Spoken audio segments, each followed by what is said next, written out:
Anybody remember what Ezekiel means? Ezekiel. Ezekiel, wise guy. That's what I need.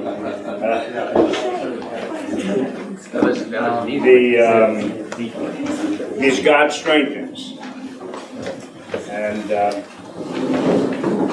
God has strengthened Ezekiel. We see in the very beginning of the book where God says, "I'm sending you to a people whose faces are hard and whose necks are stiff and who won't listen to you. But don't worry, I have made your face even harder than theirs. I've made your face like flint."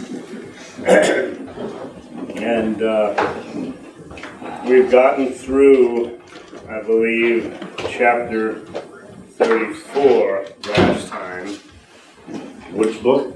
Which book? The book of Ezekiel. Ezekiel. Am I confusing you? Yeah. Okay. Yeah. Ezekiel, the one right before Daniel. And 30 what? let's just start at 36. Okay, chapter 36 through 48 are yet future. Okay, and pretty much everything up to now has taken place in the past. The destruction of Jerusalem, God's vengeance against. Yes, sir. Louder. No, what chapter, what verse? I haven't gotten to the verse Oh, yet. good, okay. I thought I missed it. That better? Yeah? Okay. So let's start in chapter 36, which is more prophecy against Edom and the other nations who came against Israel. And all through the prophets, you find prophecies against those nations that stood against Israel, either as they came out of Egypt, which is Edom. Other times when they were in distress, these other nations stood by with their arms crossed and just kind of smiled about it and watched the people of Israel be destroyed.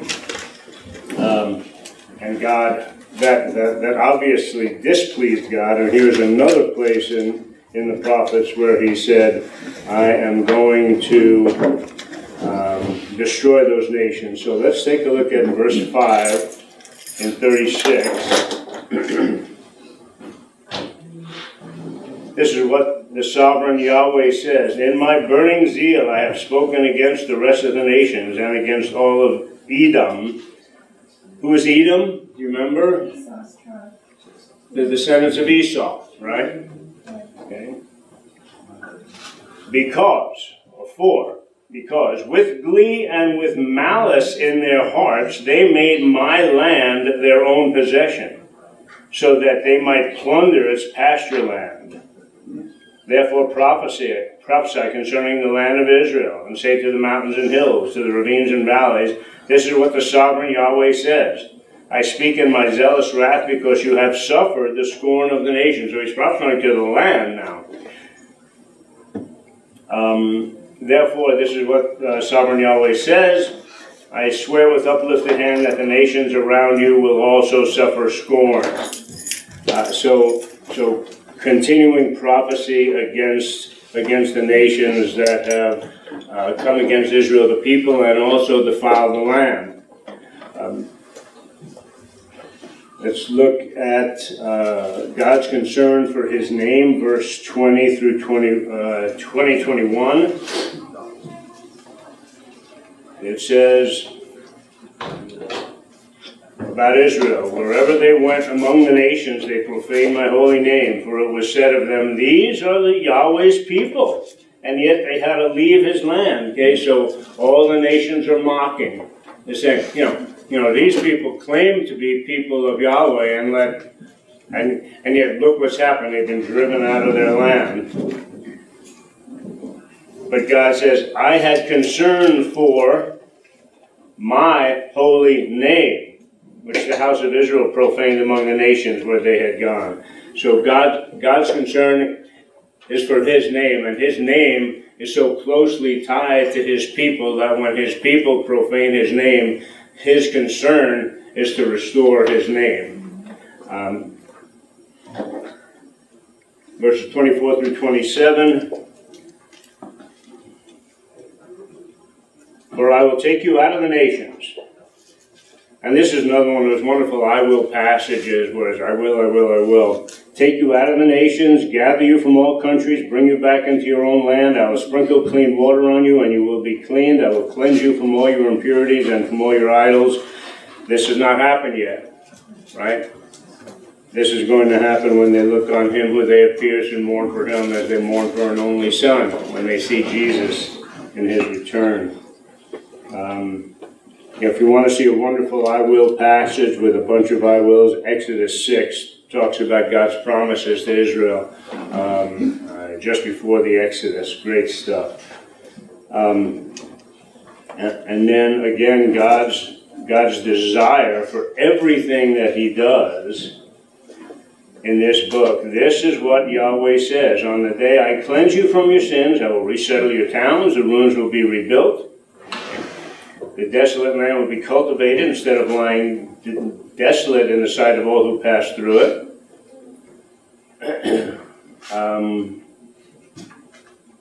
And that if you go to Israel today, what you find out is that the mountains and the hills are dripping with new wine, and it is no longer desolate.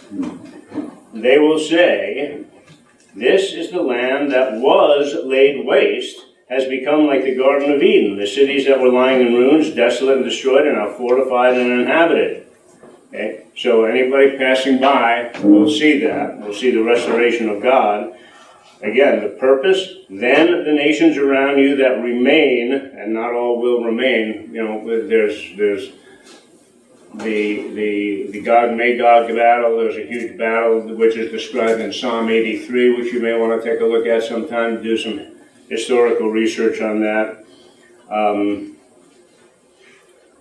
The nations around you that remain will know that I, Yahweh, have rebuilt what was destroyed and have replanted what was desolate. Yahweh has spoken, and I will do it. What a promise that is. Chapter 37, I'm going to want to read the whole chapter with you because it is important. All of it's important, but you can't pick little pieces out of it and keep the sense of the meaning of it. Before we do, I want to let you know that there's a couple of Mormon articles of faith that are connected with Ezekiel 37. The one has to do with dry bones. Okay, what do our Mormon neighbors and friends take from the story of the Valley of Dry Bones? They say that, I don't have to pull it out, essentially that the manifestation of this prophecy are the youth of the Mormon system who are out proselytizing the world. And they further say that the two sticks that we're going to be reading about, and I want to give this to you in advance so you can listen to hear if you sense even a glimmer of what the LDS people say. They say that the two sticks that Ezekiel holds in his hands and joins together in his hands are the Bible and the Book of Mormon. And there's about a 5-page explanation of how they get to that, which you can find. And it's like, if you want to get from Atlantic City to New York, they go by Portland in California and Boston and so sorry. Okay. They use a GPS. They were using their own directional system. The hand of Yahweh was upon me, brought me out by the Spirit of Yahweh, and set me in the middle of a valley. It was full of bones. He led me back and forth among them, and I saw a great many bones on the floor of the valley, bones that were very dry. He asked me, Son of man, can these bones live? I said, "Oh, sovereign Yahweh, you alone know." He said, "That question's too hard for me." Then he said to me, "Prophesy to these bones, say to them, dry bones, hear the word of Yahweh. This is what the sovereign Yahweh says to these bones. I will make breath enter you, and you will come to life. I will attach tendons to you, and make flesh come upon you, and cover you with skin. I will put breath in you, and you will come to life. Then you will know that I am Yahweh." And so there are a lot of commentators who just say, well, this is just a picture of the last resurrection, but it's not. It can't be in the context. If you look at the breath of life, you go back to Genesis 2:7 when God breathed the breath of life into Adam. He just became a living being. It was not an infusion of the Holy Spirit like happened in Acts. So I prophesied as I was commanded, and as I was prophesying, there was a noise, a rattling sound. Okay, so put yourself in this picture. A rattling sound. The bones came together, bone to bone. As I looked, the tendons and flesh appeared on them, and skin covered them, but there was no breath in them. Then he said to me, "Prophesy to the breath. Prophesy, Son of Man, and say to it, this is what the sovereign Yahweh says. Come from the four winds and breathe into these slain that they may live." So I prophesied as he commanded me, and breath entered them. They came to life and stood up on their feet, a vast army. And now the vision is explained. Then he said to me, "Son of man, these bones are the whole house of Israel." Okay, so according to God, they are not the youth of the LDS Church. They say, "Our bones are dried up and our hope is gone. We are cut off." And you can understand why they would say something like that. Jerusalem has been destroyed. They've been dispersed among the nations, and they have given up hope. Therefore, prophesy, say to them, this is what the sovereign Yahweh says. "O my people, I'm going to open your graves and bring you up from them. I will bring you back to the land of Israel." So these graves are symbolic graves, and it says, "Then you, my people, will know that I am Yahweh when I open your graves and bring you up from them. I will put my spirit in you, and you will live, and I will settle you in your own land. Then you will know that I, Yahweh, have spoken."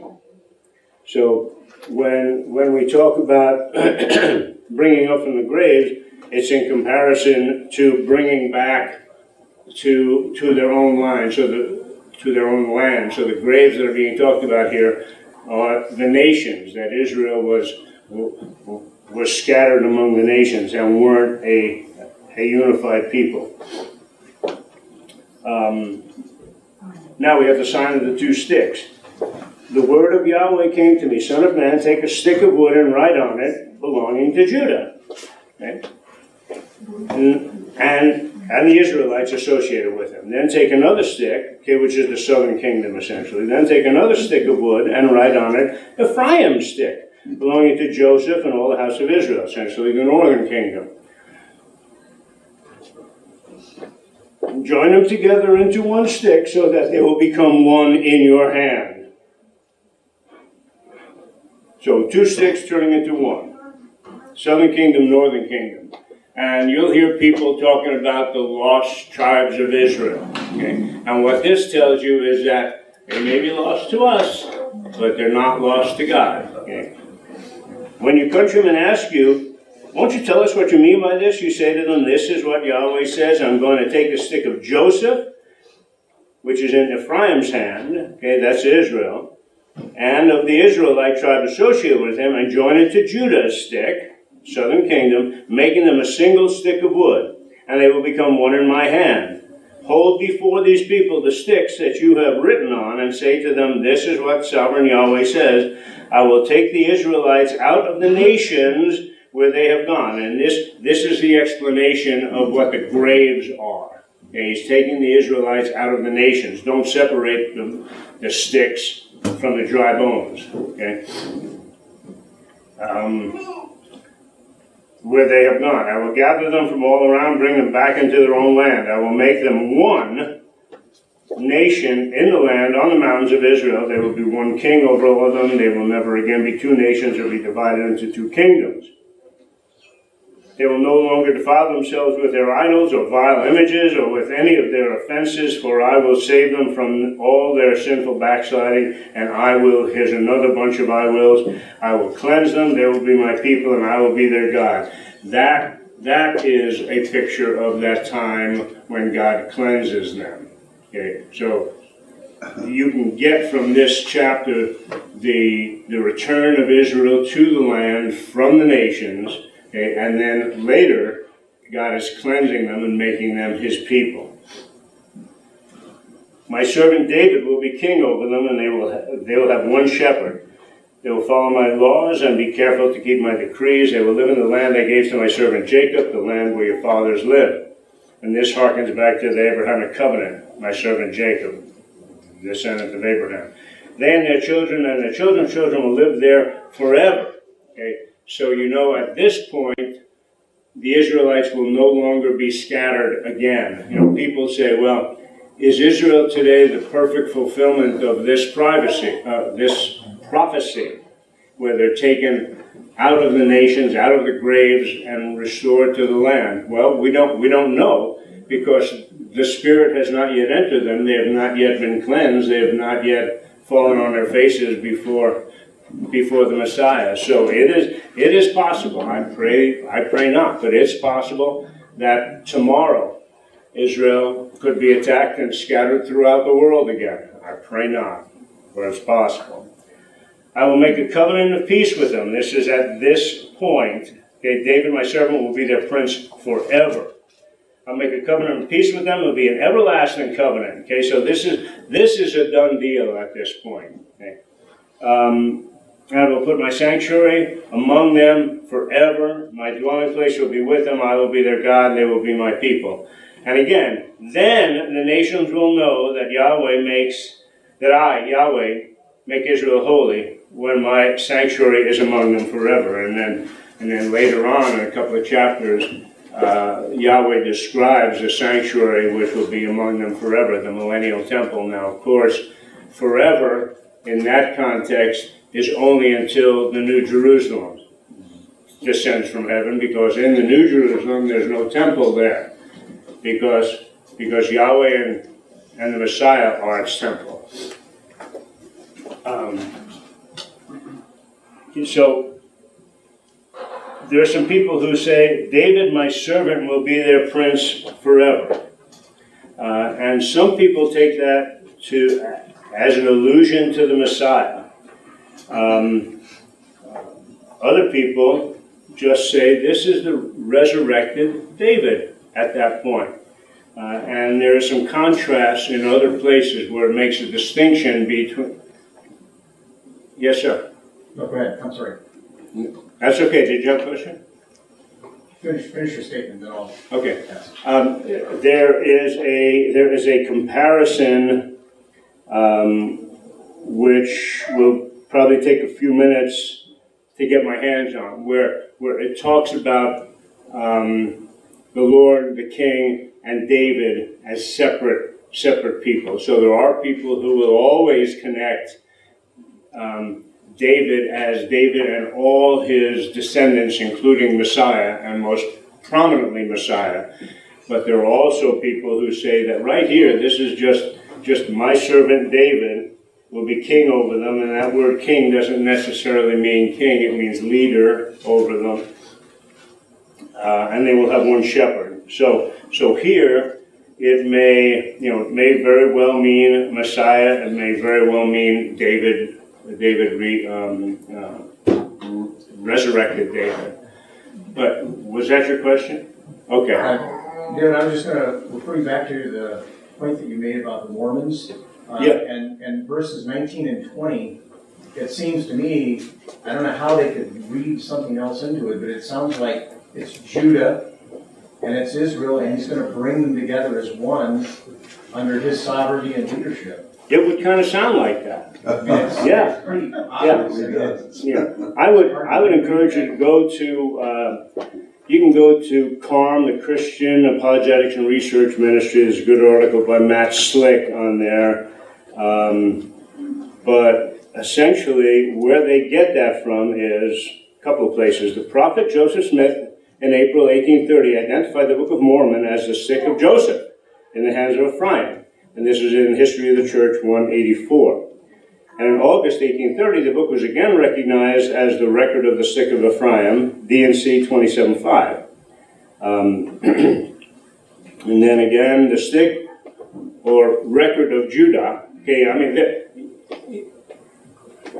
they're driving from Atlantic City to New York by way of Seattle. Okay, they describe these sticks as being scrolls and then wax boards that you can inscribe messages on. I mean, it just goes on and on. But I'm a little confused. How can they even get to New York? How do they ever end up there? they don't. Well, that's what, yeah, I'm confused how they could ever do that. Yes, ma'am. Being an ex-Mormon, you are taught to only believe what they teach you. You do not read for yourself. You believe what they teach you. Yeah. And Yeah. if you question them, you're in trouble.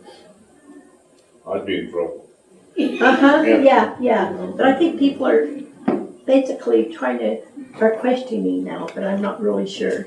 Now, can a person say, well, this is just old stuff. Mormons don't believe that anymore? They do. And they do. November 2007, by Russell M. Nelson, in the article Scriptural Witnesses in the Ensign magazine, the conference editions. Who is Russell M. Nelson? He is now the king of the Mormons, the president of the Mormons. He says, but Isaiah was not the only Old Testament prophet who foretold the Book of Mormon. Ezekiel said, so he's saying that a bunch of prophets foretold the Book of Mormon. Ezekiel wrote, and I'm quoting Nelson, take thee one stick, write upon it for Judah and the children of Israel, and take another, write upon it for Joseph, the stick of Ephraim, and all the house of Israel. Join them into one stick. Today, and here's the key, saints living in many nations on earth, grateful, and when they say saints, who do they mean? Weans, the Mormons, okay? Gratefully hold the Bible, the stick of Judah, and the Book of Mormon, the stick of Ephraim, bound as one in their hands. Okay, so how do they get there? If you want to waste some time trying to follow their reasoning, you can Google it. But the point is, exactly as Karen said, they will come up with all kinds of things to justify their position on stuff. And it's very interesting. You look through some of the articles of faith like that, and they have a bunch of scripture references, okay? And then they say, and based on all this, Apostle so-and-so, or Elder so-and-so, or Joseph interpreted this. And that's the whole business about latter-day revelation, okay? They say, we have, kind of like the Catholic system, we have the power to tell you what these clear words really mean. I was just thinking that when you Yeah. said that. How the Catholic Church does that. Scott, did you? Is there any distinction between, in verse 24, God refers to David as shall be king, and then in verse 25, my servant shall be prince. Is there anything to distinguish between prince and king? Yeah, well, yeah. You can generalize it to mean leader, governor, and I really like Walvard's commentary in this area, and essentially he said that Jesus Christ is going to be king over the whole earth, reigning in Jerusalem, but there's still, for instance, in our day, the president, reigns from Washington, D.C., but there's still the mayor of Washington, D.C. That was helpful for me. But check out Walbert's stuff. This is Walbert's commentary, Old Testament commentary, and what you find out is that he addresses this, and I could read it to you, but I won't. But if you want, if you want to find out for yourself, you want to dig into it a bit more. Walbert's commentary on Ezekiel 34. Well, let me read it while I'm here. Ezekiel indicates David will be prince, Nasi, which is prince of the restored people. This same prince will then offer sin offerings for himself during the millennial period, Ezekiel 45:22 and 46:4. So, what does that tell you? Who can that prince not be? Jesus. Yeah, why? Because he's up for spin. Yeah. Okay, so there's a pretty strong case to be made that this David is not Messiah. Does that make sense? I anticipated that. Just like Paul said. Now, some of you might say, okay. Brother, Yes, sir. that's really no different. If David has that role, Matthew 19:27, Peter said, "See, we have left everything and followed you. What then will we have?" Jesus said to them, "Truly I say to you, in the regeneration, or the new world," that ESV translates it, "when the Son of Man will sit on his glorious throne, you who have followed me will also sit on 12 thrones, judging the 12 tribes of Israel." Exactly. So Peter, James, John, so forth will have a role of a high government role over the 12 tribes at that point. It's not. And who would have a higher role than the resurrected David? Except for the Messiah. Good. Thank you for that, Michael. So if you'd like a copy of that article from the Christian Apologetics and Research Ministry, come see me and I'll give you a link or whatever. Chapters 38 and 39, describing God's plan for a battle most likely to take place after the rapture of the church toward the end of the millennium. Now again, on all these kinds of things regarding timing, there are different views.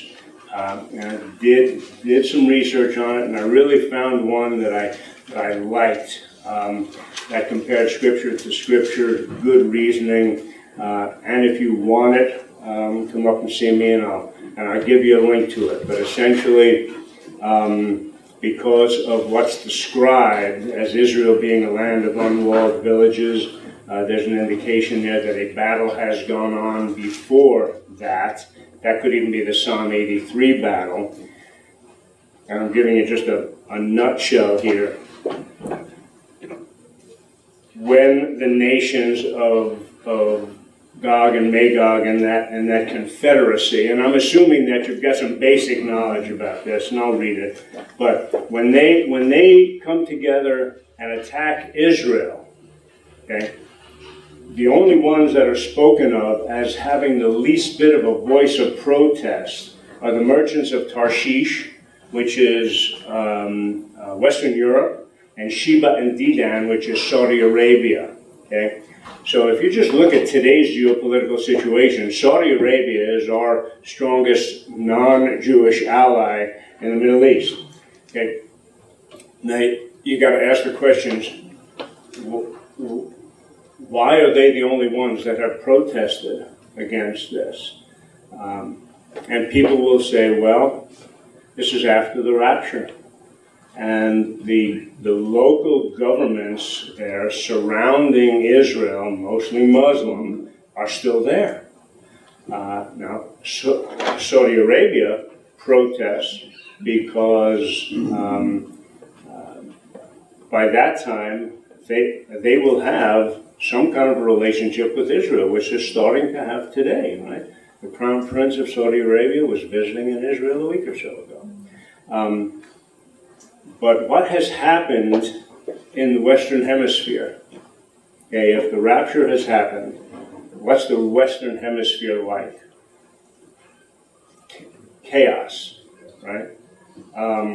So if you're looking for a reason why the only ones who are protesting against this invasion of Israel are Western Europe, where the church is dead, essentially, very, very little church remnant in Western Europe, and Saudi Arabia, which is still looking for markets for its oil, and you don't hear a peep from North America because they're busy trying to put their world back together after the rapture. So, and again, lots of views on this. I'm not claiming mine to be a direct revelation from God, but if you're interested, I'll be happy to point you to some resources. But what I want you to see out of Ezekiel 38, a couple of main points. That this is God's plan, this battle, and it really doesn't matter, there are people and shows that talk about who exactly is Gog and Magog and who's to the north and, what are all these countries that are, named. Not really that important other than to realize that it was the nations not immediately surrounding Israel, but kind of one level out. So that leads us to believe that the Psalm 83 battle may have happened already, and the nations immediately surrounding Israel have been defeated and maybe even occupied. Okay. The word of Yahweh came to me, Son of man, set your face against Gog in the land of Magog, the chief prince of Meshech and Tubal. Prophesy against him. And say, this is what the sovereign Yahweh says, I am against you, O Gog, chief prince of Meshech and Tubal. I will turn you around, put hooks in your jaw, and bring you out with your whole army. Your horses, your horsemen, fully armed, a great horde with large and small shields, all of them brandishing their swords. Persia, Cush, and Put will be with them. We know who those people are, right? Persia is Iran, Cush, Ethiopia, Put is Libya. So God is saying, okay, I'm against you, and I'm going to put a hook in your jaw and drag you to attack Israel. Now, what? I mean, thank God we're not God, okay? But He uses all kinds of tools. He used Assyria. He used Babylon. It kills me to say it, but he used the Nazis to do his work on his people Israel, and he makes it clear that I'm doing this, okay, but I am against you. As I'm calling you against my people, I'm against you. Okay? It's amazing. Get ready, be prepared. Verse 7. In future years, you will invade a land that has recovered from war. That could be the Psalm 83 war. Other people said there's two different Gog and Magog wars, and there's a case to be made for that too. Whose people will gather from many nations. Again, this is a sense of when that was going to happen, sometime after 1948, which had long been desolate before 1948. They've been brought out of the nations, and now all of them live in safety. Comparative safety. Okay, so let's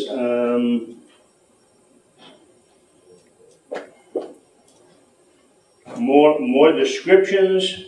Let's go to verse 14. Therefore, Son of man, prophesy and say to God, this is what the sovereign Yahweh says, in that day, when my people Israel are living in safety, will you not take notice of it? Okay, and this is the same same kind of indictment that he raises against all those nations of Moab and Edom. When Israel was living in safety, they would attack. When they were least ready for the attack, you will come from your place in the north, many nations with you, and I will bring you against my land. Okay. I mean, that's to me, that's amazing. And again, we have a so that the nations may know me, when I show myself holy through you before their eyes. How does God show himself holy? He drags them to attack Israel and then destroys them. Okay? I mean, that's showing himself holy. Now, we're not going to finish today. We're gonna do one more next week, and who knows after that. But I want to point out that that it is God Himself who destroys Gog and Magog. I will summon a sword against. Okay, this is verse 21. Okay. I will summon a sword against God on all my mountains, declares the sovereign Yahweh. Every man's sword will be against his brother, so they turn on themselves. I will execute judgment upon them with plague and bloodshed. I will pour down torrents of rain, hailstones, burning sulfur on him and on his troops.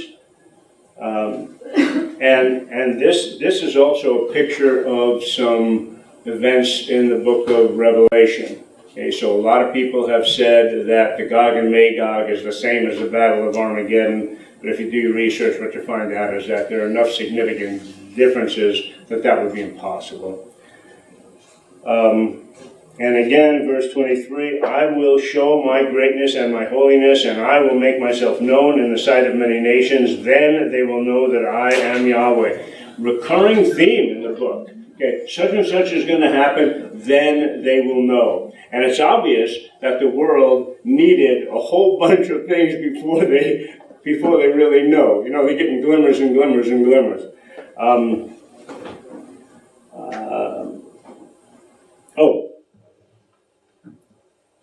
So God directly destroys Gog and Magog on the hills and mountains of Israel. That's one of the differences between that and Revelation. Revelation, Armageddon takes place on a plain, not in the hills and mountains. Let me get one more quick thing. Mormon doctrine is that the invading hordes are destroyed by, anybody have a guess? The two witnesses in Jerusalem. Okay? Now that's just totally whacked out from the text. You read, go to Revelation, read about the two witnesses, and what you find out is that they were never in a war. They were in a spiritual war. There were enemies all around them, but that was not the scenario of the Gog and Magog battle. So this is another one of those, New Jersey, to try to prove that the two witnesses destroyed the invading armies is impossible with normal human reasoning. What time is it? It's time. Yeah, maybe a little bit more. And again, the beginning of 39, which is actually the second part of this battle, reminds and prophesy against God. This is what the sovereign Yahweh says: I am against you. I will turn you around and drag you along. Okay, so there's got to be some resistance on the part of this alliance of Gog, Magog, and all the allies,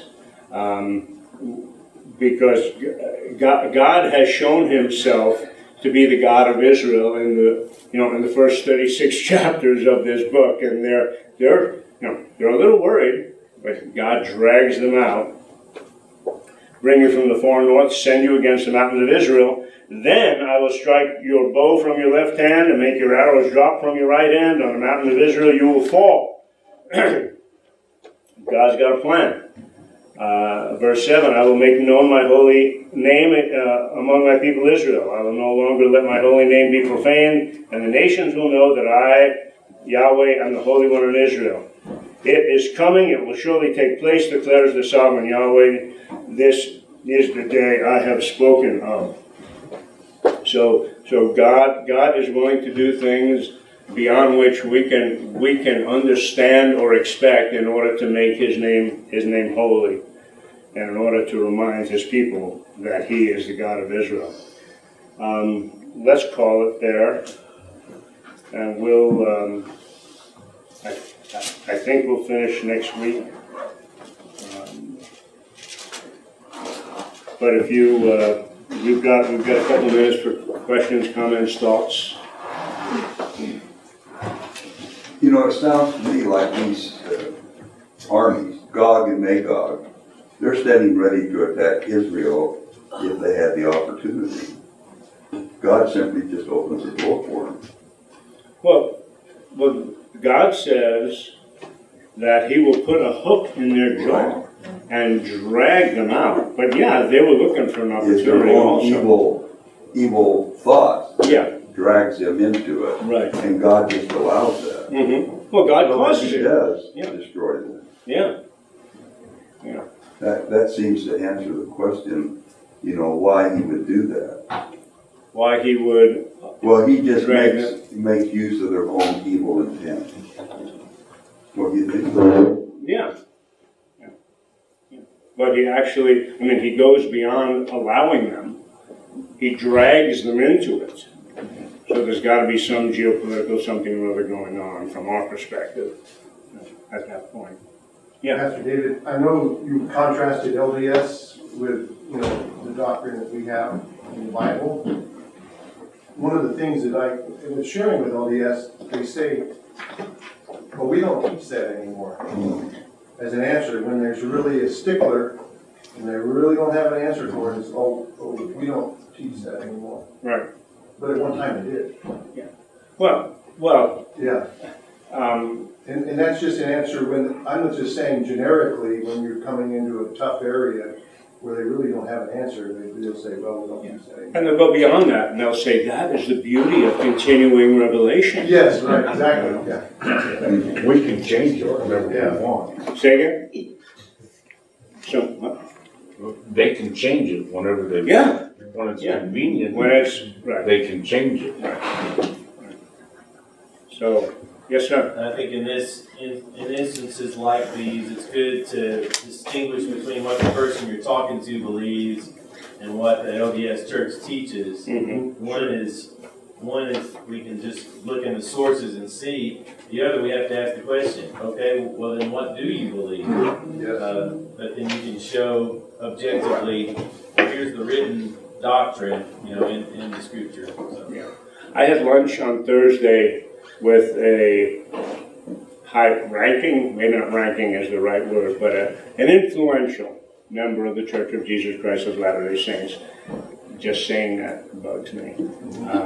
But when I was talking to him, I used the term the LDS system and the Mormon system, and he didn't flinch, which was interesting. But I brought up something that to me is one of the clearest contradictions within Mormon teaching, which is Moroni 8:18, which I have now gotten. Man, it's locked in there. Essentially, is that God is unchanging, forever, and eternal, and all that kind of stuff.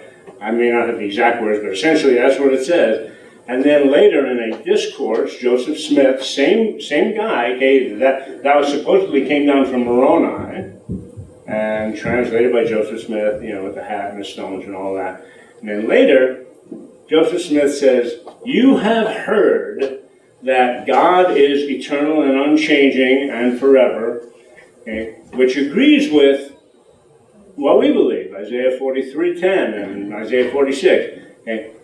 But Joseph Smith goes out to say, you have heard this, but I am telling you that that's not true. Okay? And that God changes, and it's based on the fact that God changes. There's some of the scriptures that he showed me was, well, Jesus grew in stature and knowledge, and and Jesus wasn't the same when he was born and when he became a man. And I said, but his nature was unchanging. His nature was deity from the start to the end.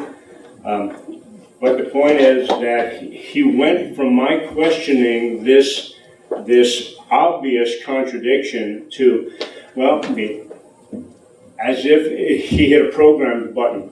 Well, the angel Moroni appeared to Joseph Smith in 1820 and presented him with golden plates, and golden plates was these golden plates contain the everlasting restored gospel or whatever. And he he just kind of clicked into auto mode, which was kind of interesting. So what he was saying was, we don't worry about contradictions. There are only apparent contradictions. There has to be a way to make them not contradict. And they search, and that's why they go from Atlantic City to try to wind up over here, and it can't be done. Contradictions. Anything else? Well, to make the sticks real clear is because they think sticks are written on. That's why what they believe. Well, yeah, I mean, they make a whole case that, if you take a stick and take a magic marker and you write on it, you have written on a stick. Yeah. Okay. They go from the stick to, well, in the ancient days, scrolls were wrapped around sticks, and the scrolls can be this explained as also wax-covered tablets, which the ancients used to write on. So they go from a stick to a scroll to a wax-covered tablet, just because they want, for some reason, to prove that the Book of Mormon and the Bible are one. But their article of faith says, I think it's Article 10, or 8, says that we believe in the Bible in its origin, as far as it's translated correctly, and we believe in the Book of Mormon with no qualification. Okay. So de facto, they're saying that it's the Book of Mormon that they use to interpret the Bible, because we can never know if it was transmitted correctly or if there are pieces missing from it. Yet they contradict the Book of Mormon. Yeah. In their later teaching. Yeah. And and this guy took those questions you made up. Thank you. Interesting. We'll talk next week. Lord God, how wonderful you are that you have called us out of darkness. We walk in the light, Lord. Help us never to take that for granted. Thank you, Lord. Amen.